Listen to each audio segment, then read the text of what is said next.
Facebook उत्ते और दीगर सोशल मीडिया उत्ते जन एक तस्वीर वायरल की जाती पई है कि जिदे उत्ते लिखा गया कि यह 5 ਉਂਗਲਾਂ ने, इन्हां दे नाम ने कुछ। यह जिहड़ा अंगूठा वे इहनूं कहंदे ने फर्ज, यह जिहड़ी उंगली है इहनूं कहंदे ने शहादत, इहदे उत्ते जिन्हों सब तो वड्डी उंगली असीं कहने इहनूं कहंदे ने जन्नत। इहदे नाल दी जिहड़ी उंगली है जनाब यह वे अमानत, ते सब तो छोटी उंगली जिहड़ी है इहनूं कहंदे ने अमीन।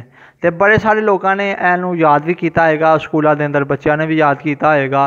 तो उत्ते क्या है कि क़यामत वाले दिन ये बारे च सवाल भी होगा। ठीक है, सब तो पहला एक गल मेरी याद रखो कि कोई भी काम तुसी जो शेयर करते हो ना या वेंदे हो उसकी तस्दीक कर लिया करो। सारी दिहाड़ी तो बंदा कहता चल यार कोई काम नहीं चंगा किया, तो फेसबुक जो बंदा चलाते ना उत्ते लिखा होंगे है कि सदका जारिया समझ के शेयर करो, कहता जल्दी के नाल यार सदका जारिया कर दो, है शेयर कर दो ताकि सवाब मिले।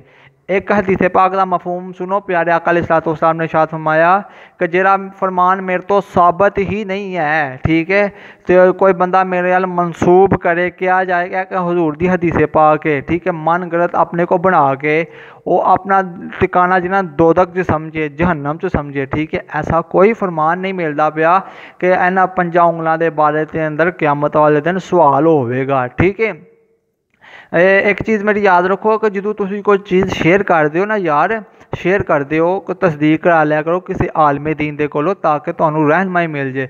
अगर कोई ऐसी चीज़ तुम शेयर करते हो हुजूर तो फरमान ही नहीं, हुजूर तो साबित ही नहीं है, ठीक है, अगर कोई बंदा वो अमल करता रहता है या अगे भी वो शेयर करता है, शेयरिंग का सिलसिला शुरू हो जाता है, तो वो गुनाहगार तुसी हो। ठीक है, वह अजाब तुहाडे ते होना वे, वो गुनाह तुहानू मिलना वे। ठीक है, कोशिश करा करो कोई ऐसा फरमान सरकार का शेयर करने तो पहला उसकी तस्दीक करा लिया करो, या किसी वाकई वेख लिया करो किसी वाकई किसी सही आलमे दीन ने गल की है।